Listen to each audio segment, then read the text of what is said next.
मैं अमित कुमार रक्षित आप लोगों को अल्ट्रा नॉलेज गेन के एक और वीडियो में स्वागत करता हूं। आज इस वीडियो में हम लोग एनसीईआरटी मैथ बुक क्लास 10 के चैप्टर 3 जो कि है pair of linear equation in two variables, उसका एक्सरसाइज 3.2 शुरू करने वाले हैं। तो चलिए देख लेते हैं एक्सरसाइज 3.2 का पहला क्वेश्चन क्या है। तो देखिए पहला क्वेश्चन क्या है, form the pair of linear equation in the following problems and find their solution graphically. तो हर एक प्रॉब्लम में देखिए दो सब क्वेश्चन है, 1 नंबर क्वेश्चन के अंदर दो सब क्वेश्चन है, दो प्रॉब्लम दिया गया है। हर एक प्रॉब्लम में पहले क्वेश्चन पढ़ के उसका जो लीनियर इक्वेशन का पेयर है उसको बनाना है और फिर क्या करना है, सॉल्यूशन निकालना है उसका ग्राफिकली। मतलब एक तरफ से दोनों तरह का रिप्रेजेंटेशन करके सॉल्यूशन निकालना है। पहले अलजेब्रिक रिप्रेजेंटेशन दिखाना है, उस अलजेब्रिक रिप्रेजेंटेशन का फिर ग्राफिकल रिप्रेजेंटेशन दिखाना है और सॉल्यूशन निकाल के ग्राफिकल के थ्रू, ग्राफ के थ्रू सॉल्यूशन निकालना है। तो देख लेते हैं क्या है सब क्वेश्चन। पहला वाला सब question, 10 students of class 10 took part in A mathematics quiz. मतलब क्लास 10 का 10 स्टूडेंट एक मैथमेटिक्स क्विज में पार्ट लिया। If the number of girls is 4 more than number of boys, मतलब गर्ल्स कितना सारा गर्ल्स है, बॉयज से 4 ज्यादा है। अगर बॉयज 2 है तो गर्ल्स 6 है, अगर बॉयज 1 है गर्ल्स 5 है, मतलब 4 ज्यादा है girls. Find the number of boys and girls who took part in the quiz. मतलब कितना सारा बॉयज और कितना सारा गर्ल्स क्विज में भाग लिया। तो हम लोग क्या करते हैं, नंबर ऑफ गर्ल्स x मान लेते हैं, नंबर ऑफ बॉयज y मान लेते हैं।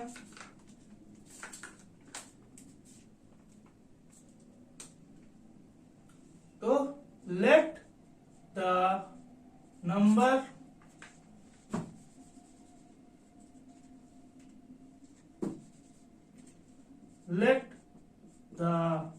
नंबर ऑफ बॉयज गर्ल्स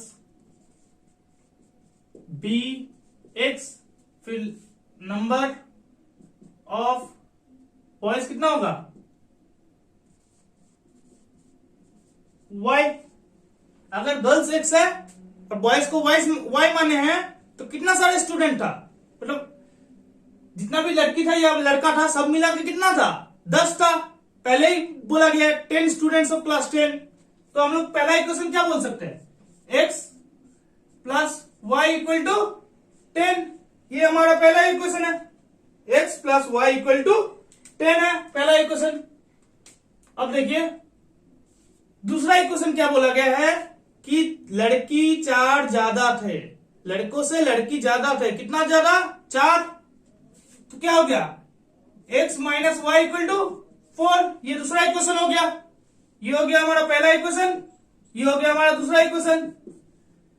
तो पहले क्या बोला गया था कि पहले पेयर ऑफ लीनियर इक्वेशन बनाना है प्रॉब्लम देख के।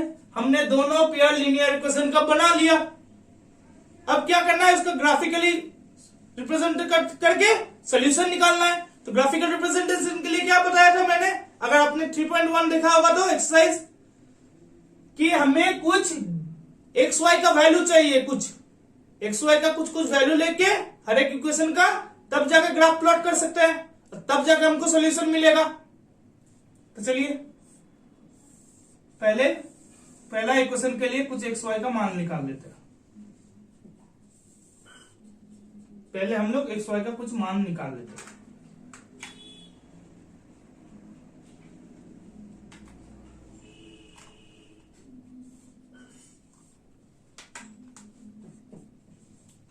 तो देखिए x plus Y equal to 10, मतलब y इक्वल टू कितना हो जाएगा, 10 माइनस एक्स।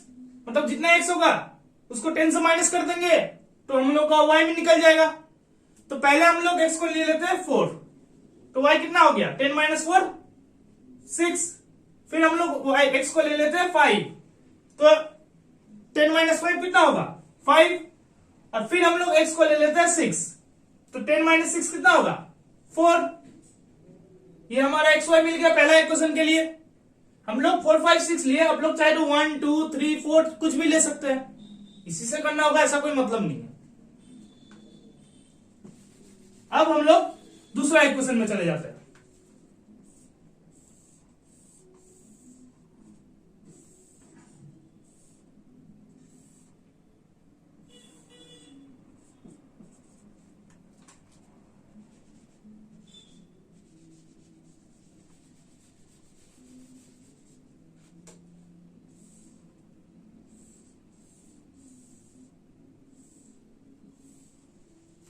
तो दूसरा इक्वेशन के लिए देखिए x minus Y equal to 4 है, तो माइनस वाई कितना हो गया 4 माइनस एक्स, और y इक्वल टू क्या हो गया -4 प्लस एक्स।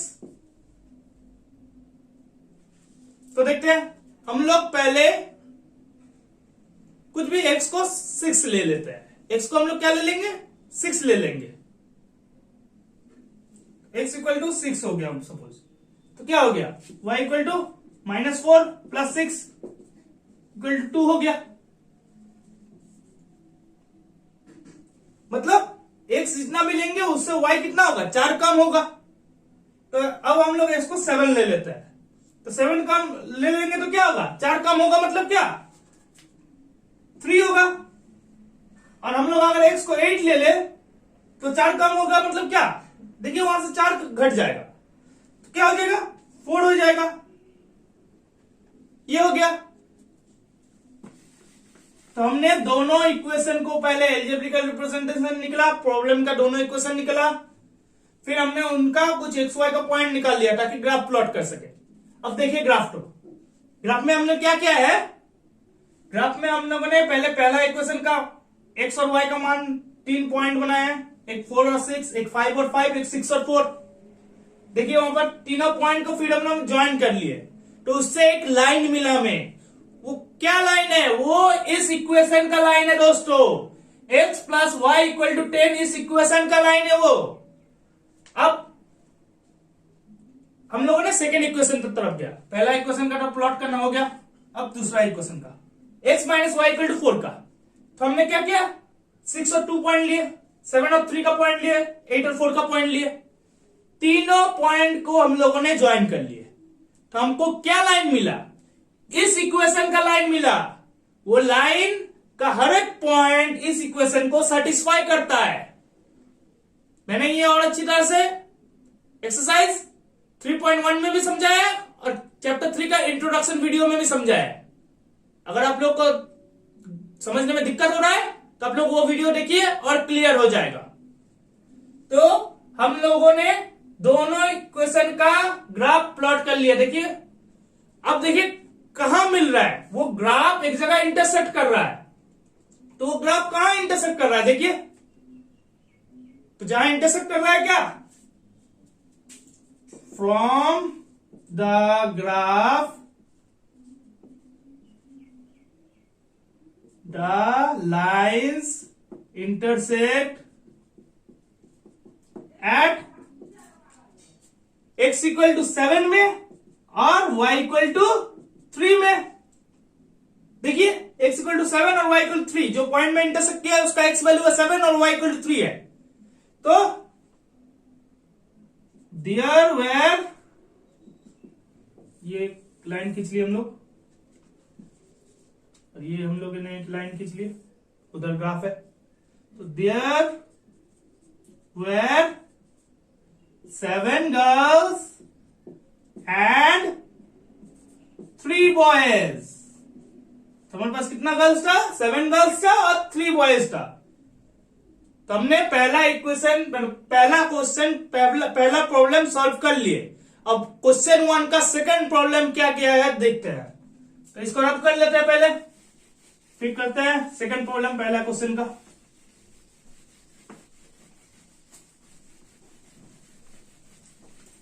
तो देखिए सेकंड क्वेश्चन क्या क्या गया है कि 5 pencils and 7 pens together cost ₹50। मतलब 5 पेंसिल और 7 पेन का कॉस्ट है 50 रुपए। When as 7 pencil and 5 pens cost together 46 rupees. मतलब 7 पेंसिल और 5 पेन का दाम कितना है 46 rupees. Find the cost of 1 pencil and 1 pen. मतलब एक पेंसिल और एक पेन का कॉस्ट निकालना है। तो देखिए, तो हम लोग एक पेंसिल का कॉस्ट क्या मान लेते हैं, X. So let the cost of one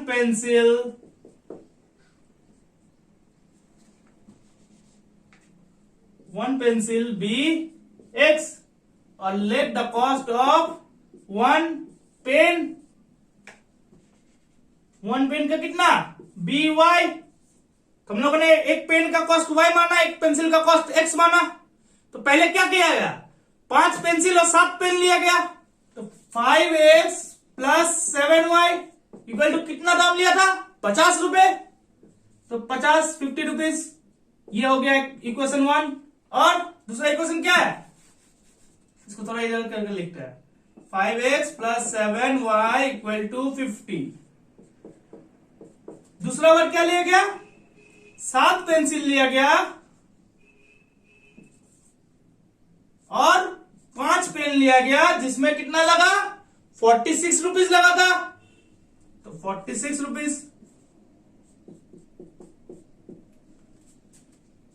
तो हमने दोनों लीनियर इक्वेशन को ढूंढ लिया है, हमने दोनों लीनियर इक्वेशन को फॉर्म कर लिया है। क्या था, form the pair of linear equation पहले तो था, तो हमने फॉर्म कर लिए दोनों लीनियर इक्वेशन। ये क्या है, इस प्रॉब्लम का एल्जेब्रिक रिप्रेजेंटेशन है। अब हम लोग को क्या करना है, ग्राफिकल रिप्रेजेंटेशन करना है और सोल्यूशन निकालना है। तो ग्राफिकल रिप्रेजेंटेशन के लिए क्या चाहिए, जैसे हर एक क्वेश्चन में कर रहे हैं, हमें कुछ एक्स वाई का मान चाहिए। हर एक इक्वेशन के लिए मिनिमम 2 मान चाहिए होगा। हम लोग इसमें 3 मान करके निकाल रहे हैं ताकि और अच्छा और इजी हो लाइन ड्रॉ करने के लिए। तो हम लोग पहला इक्वेशन के लिए एक्स वाई का मान निकालेंगे।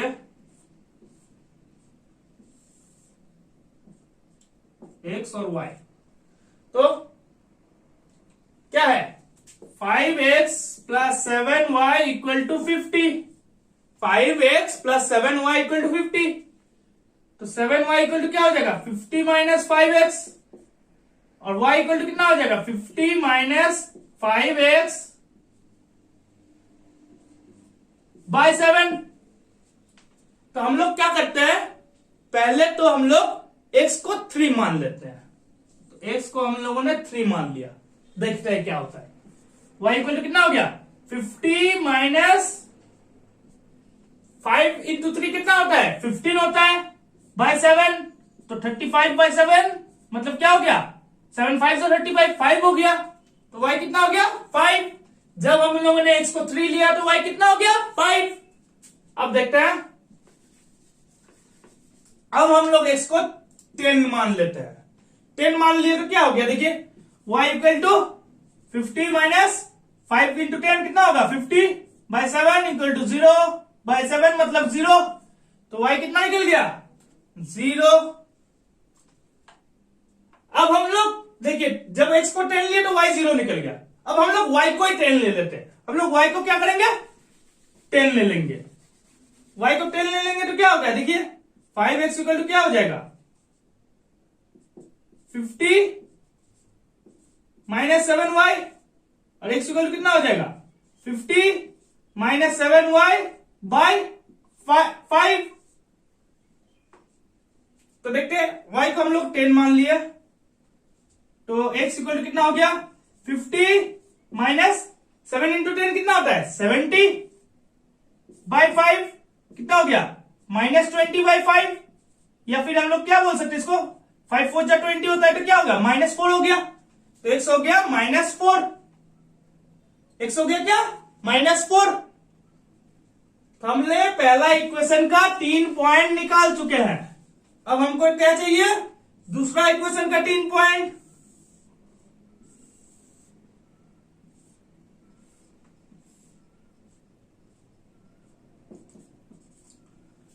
दूसरा इक्वेशन क्या है, 7x plus 5y equal to 7x plus 5y equal to 46। ये है हमारा दूसरा इक्वेशन। तो 5y इक्वल टू कितना होगा, 46 माइनस 7x, और y इक्वल टू कितना होगा, y को अगर लिखना चाहिए तो क्या होगा, 46 माइनस 7x बाई 5। तो हम लोग क्या करते हैं, पहले हम लोग x को 3 मान लेते हैं। क्या मानेंगे? 3, जैसे इसमें 3 मान लेते हैं वैसे 3 मान लेते हैं। तो 46 माइनस 7 3 21 हो गया बाय 5। तो ये क्या निकला देखिए, 46 माइनस 21 कितना होता है? 25 होता है बाय 5 कितना हो जाएगा? 5 5 जो 25, 5 हो गया। तो y इक्वल टू कितना हो गया? y इक्वल टू हो गया 5।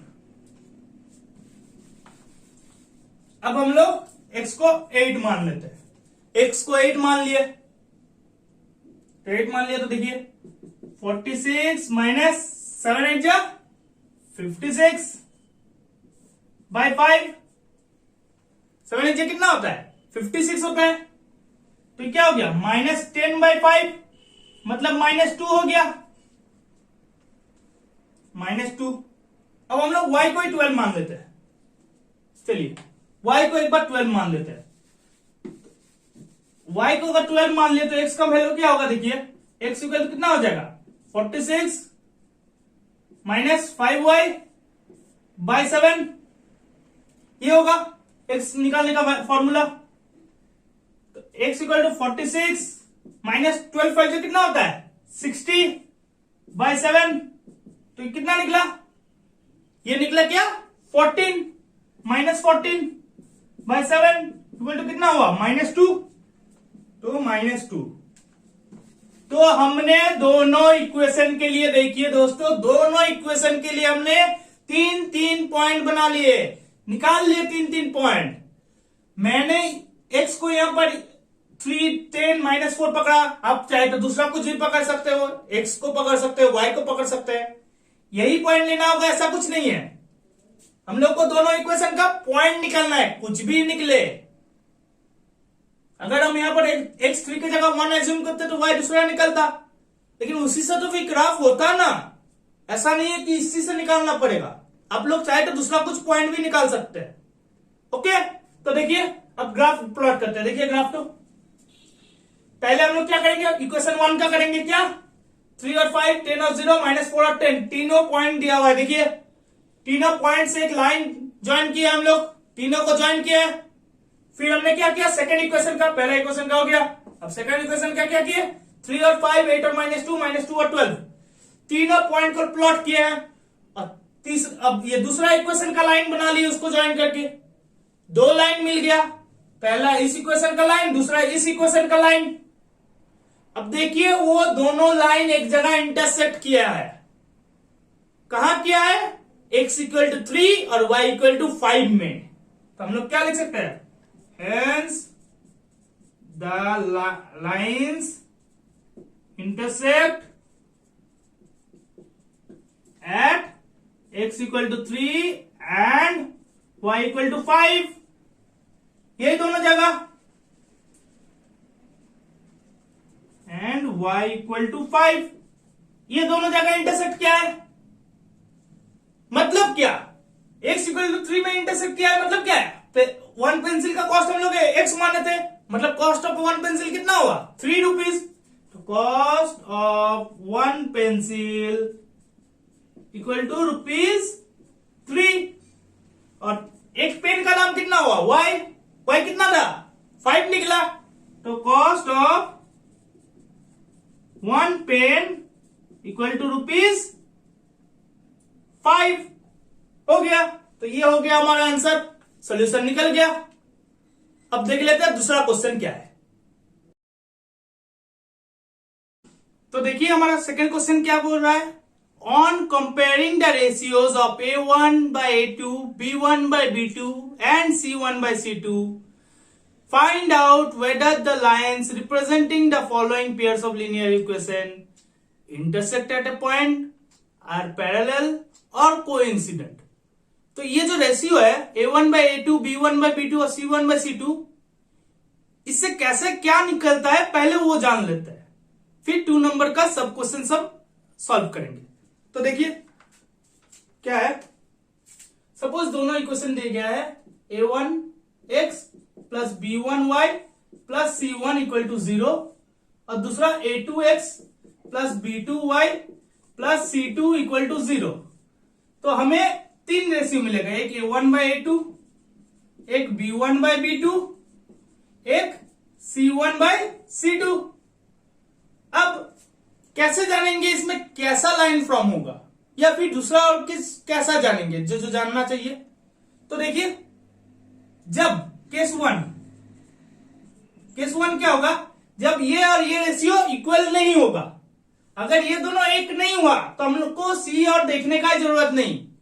अगर ये दोनों एक नहीं हुआ तो हमको सी और देखने का जरूरत नहीं। अगर A1/A2 अनइक्वल टू B1/B2, ये दोनों अगर समान नहीं हुआ, अनइक्वल हुआ, तो क्या कहेंगे डायरेक्ट कि लाइंस क्या होगा, इंटरसेक्टिंग लाइंस होगा, इंटरसेक्टिंग लाइंस होगा।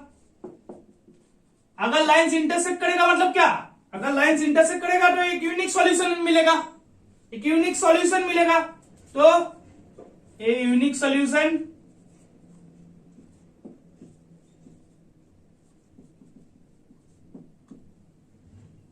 और अगर एक भी सॉल्यूशन मिला किसी दो पेयर ऑफ इक्वेशन का, तो क्या कह सकते हैं वो, कि वो दोनों इक्वेशन कंसिस्टेंट है। कंसिस्टेंट है मतलब उसका एक भी होने से सॉल्यूशन मिलेगा, ऐसा नहीं कि कोई सॉल्यूशन नहीं मिलेगा, तो वो कंसिस्टेंट है,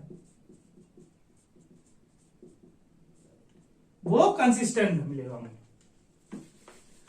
अब ये हो गया जब ये दोनों इक्वल नहीं रहेगा। अब अगर इक्वल रहा तो केस 2 होगा, अगर इक्वल रहा तो, अगर इक्वल रहा तो, लेकिन ये दोनों इक्वल रहा लेकिन ये इक्वल नहीं रहा तो, अगर A1/A2 और B1/B2 इक्वल है लेकिन C1/C2 इक्वल नहीं है, वो अलग है, तब हम लोग क्या कहेंगे कि पैरेलल लाइंस होगा, पैरेलल लाइंस। और क्योंकि पैरेलल होगा तो क्या होगा, कहीं पर भी टच नहीं करेगा, तो सोल्यूशन क्या मिलेगा, नो पॉसिबल सोल्यूशन, कोई सोल्यूशन नहीं मिलेगा, तो नो पॉसिबल सोल्यूशन। अगर कोई सोल्यूशन नहीं मिलेगा मतलब वो इनकंसिस्टेंट है। कंसिस्टेंट होने के लिए कम से कम एक चाहिए, एक यूनिक सॉल्यूशन चाहिए कम से कम, उससे ज्यादा भी मिल सकता है तो कोई प्रॉब्लम नहीं, लेकिन एक चाहिए ही चाहिए। अगर नहीं मिला तो क्या कह सकते हैं, इनकंसिस्टेंट होगा।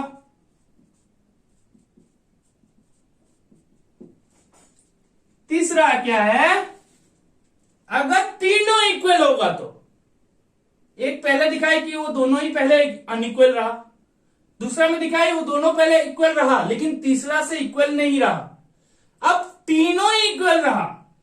केस 3 क्या कहता है, A1/A2 equal to B1/B2 equal to C1/C2, तीनों रेशियो अगर इक्वल रहा तो तब क्या कहेंगे कि वो लाइन कोइंसिडेंट है, मतलब एक के ऊपर दूसरा है। कोइंसिडेंट लाइन्स, अगर कोइंसिडेंट लाइन्स होगा, एक के ऊपर दूसरा रहेगा, तो क्या मिलेगा, सोल्यूशन कितना मिलेगा, अनगिनत solution, infinite number of solution मिलेगा। तो इन्फिनाइट सॉल्यूशंस, इन्फिनाइट सॉल्यूशन मिलेगा, मतलब इन्फिनाइट पॉसिबल सॉल्यूशंस होगा। और हम क्या बोले थे, अगर एक भी सॉल्यूशन मिला तो वो क्या होगा, कंसिस्टेंट होगा।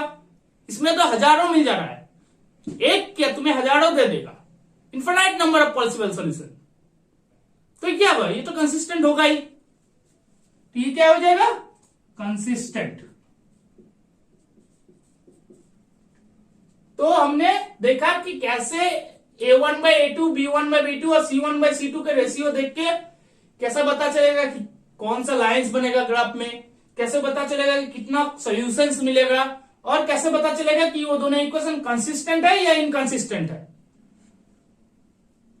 तो यहां पर क्वेश्चन 2 में हम लोग को क्या निकालना है, सिर्फ ये निकालना है कि वो कौन सा लाइन दिखाएगा ग्राफ में, मतलब इंटरसेक्टिंग दिखाएगा, पैरेलल दिखाएगा या कोइंसिडेंट दिखाएगा।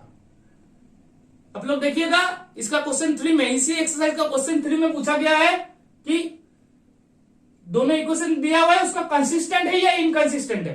तो हम लोग ऐसे करके निकाल सकते हैं तब भी। अभी ये क्वेश्चन में हम लोग को सिर्फ कैसा लाइंस होगा वो दिखाना है। तो देखते हैं, पहला क्वेश्चन शुरू करते हैं। ये समझ गए दोस्तों आप लोग, कब कौन सा लाइंस होगा, कब कितना सॉल्यूशंस मिलेगा, कब कंसिस्टेंट होगा या इनकंसिस्टेंट होगा, आप लोग समझ गए। अब देखिए पहला सब क्वेश्चन क्या कह रहा है, पहला पेयर ऑफ इक्वेशन क्या दिया हुआ है क्वेश्चन नंबर 2 में। तो पहला सब क्वेश्चन है 5x - 4y + 8 = 0। 5x - 4y + 8 = 0। और दूसरा क्या है 7x + 6y - 9 = 0। 7x + 6y - 9 = 0। अब इसको हम लोग मान लेते हैं a1x + b1y + c1 = 0। इसको हम लोग मान लेते हैं a2x + b2y + c2 = 0। तो देखिए कंपेयर कीजिए a1 और a2 का रेशियो कितना निकला। a1 और a1 क्या है, कंपेयर कीजिए इक्वेशन को। a1 होगा 5 और a2 कितना होगा 7। अब देखिए b1/b2, b1 कितना है कंपेयर कीजिए -4 और b2 है 6। तो ये क्या लिख सकते हैं हम लोग, काट के -2/3 लिख सकते हैं, 2 से दोनों डिवाइड हो जाएगा। अब c1 देखिए, c1/c2 क्या हो रहा है, c1 की जगह क्या है 8 है, तो c1 की जगह 8 लिख लिया। अब c2 की जगह क्या है देखिए -9, तो -9 लिख लिए। तो देखिए a1/a2 b1/b2 के बराबर नहीं है। a1/a2 अनइक्वल टू b1/b2 बराबर नहीं है, तो क्या मिलेगा, hence the given equations have, क्या बोले थे हम, अगर दो केस 1 है कि ये पहला रेशियो और दूसरा रेशियो बराबर नहीं होगा, a1/a2 b1/b2 के रेशियो दोनों एक नहीं होगा, तो क्या होगा, इंटरसेक्टिंग लाइंस होगा।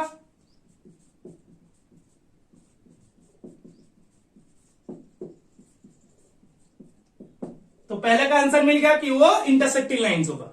इंटरसेक्टिंग लाइंस होगा मतलब क्या, एक यूनिक सॉल्यूशन मिलेगा। इंटरसेक्टिंग लाइन मतलब क्या, एक यूनिक सॉल्यूशन मिलेगा, और एक यूनिक सॉल्यूशन मिल रहा है इसीलिए क्या है वो कंसिस्टेंट है। वो दोनों पूछा नहीं गया है, फिर भी आपकी जानकारी के लिए हम बता दिए। अगर क्वेश्चन को थोड़ा घुमा के दे दे तो घबराएगा नहीं, हो सकता है बोल दिया कि इसमें एक यूनिक सॉल्यूशन मिलेगा या नहीं। तो अगर इंटरसेक्टिंग लाइन से तो यूनिक सॉल्यूशन मिल जाएगा। हो सकता है पूछ दे कंसिस्टेंट है या नहीं क्वेश्चन। अगर इंटरसेक्टिंग लाइन से तो क्या है, कंसिस्टेंट है। इंटरसेक्टिंग लाइंस हो या इंटरसेक्टिंग लाइंस हो कोइंसिडेंट लाइंस हो, उन दोनों में कंसिस्टेंट रहेगा, लेकिन पैरेलल लाइंस होने से इनकंसिस्टेंट रहेगा। चलिए अब दूसरा वाला इक्वेशन देख लेते हैं।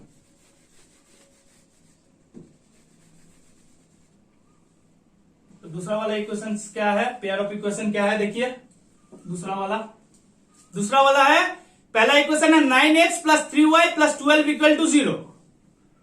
9x + 3y + 12 = 0, ठीक है।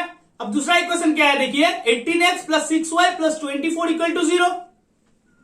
18x + 6y + 24 = 0। तो कंपेयर कीजिए, देखिए a1/a2 क्या हो रहा है, आगे बढ़ की तरह इसको a1x + b1y + c1 पकड़ लिए, और ये a2x + b2y + c2 पकड़ लिए। तो क्या हो रहा है 9/18 हो रहा है, मतलब 1/2। b1 क्या हो रहा है b1/b2 3/6 हो रहा है, मतलब ये भी 1/2। कंपेयर कीजिए इक्वेशंस को, इसको कंपेयर कीजिए, इसको कंपेयर कीजिए। c1/c2 क्या हो रहा है 12/24 = 1/2। तो देखिए तीनों एक निकला, a1/a2 b1/b2 c1/c2, तीनों का रेशियो 1/2 निकला। तीनों का रेशियो क्या निकला 1/2। तो क्या होगा a1/a2 equal to b1/b2 equal to c1/c2। तो जब ऐसा होगा कि तीनों का रेशियो बराबर होगा तब हमने क्या कहा था, क्या लाइन होगा, कोइंसिडेंट लाइन, मतलब एक लाइन के ऊपर दूसरा लाइन रहेगा तो हैव कोइंसिडेंट लाइन। तो इसमें क्या होगा, hence the given equation have coincident line, मतलब इसमें क्या मिलेगा, infinite number of possible solution, अनगिनत सॉल्यूशन मिलेगा, जितना चाहे उतना मिल जाएगा। और क्या होगा, ये कंसिस्टेंट है, ये क्या बोल सकते हैं, ये इक्वेशन कंसिस्टेंट है। क्यों, अगर इंटरसेक्टिंग लाइंस होगा या फिर कोइंसिडेंट लाइन होगा तो क्या कह सकते हैं, उसमें एक या मिनिमम एक सॉल्यूशन है, और अगर एक सॉल्यूशन भी मिला उसका तो क्या है, वो कंसिस्टेंट है। तो ये हो गया। अब तीसरा नंबर देख लेते हैं।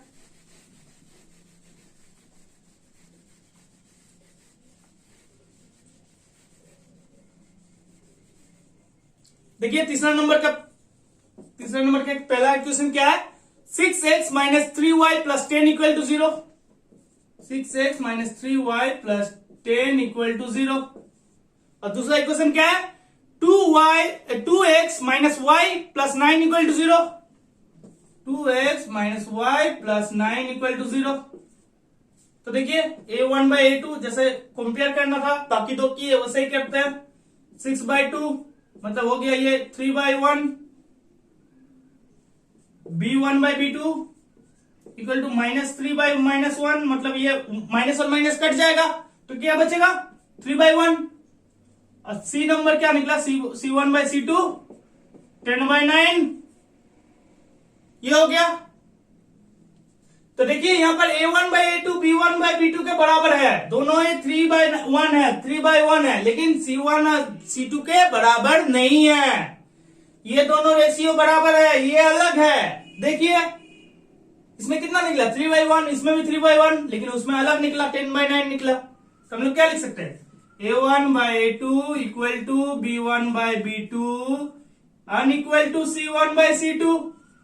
तो हम लोग क्या बोल सकते हैं इसमें, hence the given equations have क्या, अगर पहला तो ये रेशियो बराबर हुआ लेकिन तीसरा वाला बराबर नहीं है तो क्या होगा, पैरेलल लाइंस होगा। क्या होगा, पैरेलल लाइंस होगा, दोनों कहीं पर टच नहीं करेगा, दोनों लाइंस हैव पैरेलल लाइंस।